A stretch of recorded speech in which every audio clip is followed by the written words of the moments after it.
What happens to over-risen bread dough when you bake it? The surprising truth can ruin your loaf or create unexpected textures you never imagined. When bread dough rises too long, yeast produces more carbon dioxide gas than the dough can handle. This gas inflates the dough, pushing gluten strands to their limit. Eventually, the gluten network weakens because it's overstretched.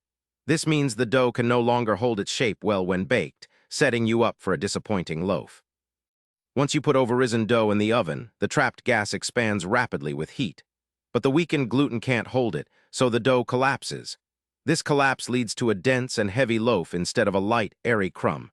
Instead of rising higher, your bread might look sunken or flat, disappointing your expectations.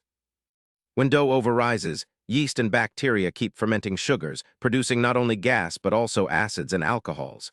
This over-fermentation can make your bread taste sour, overly yeasty, or even slightly alcoholic. If you like mild flavors, this surprise might ruin your loaf's flavor profile. Because the dough structure is compromised, the crumb inside can have large, uneven holes or a gummy texture that doesn't bake fully. The crust might develop strange cracks or remain pale because the dough doesn't expand properly. These visual and textural flaws are giveaways that the dough was overproofed. Over-risen bread dough can lead to a collapsed, dense loaf with off flavors and an odd texture. But now you know how to detect and avoid this common baking mistake.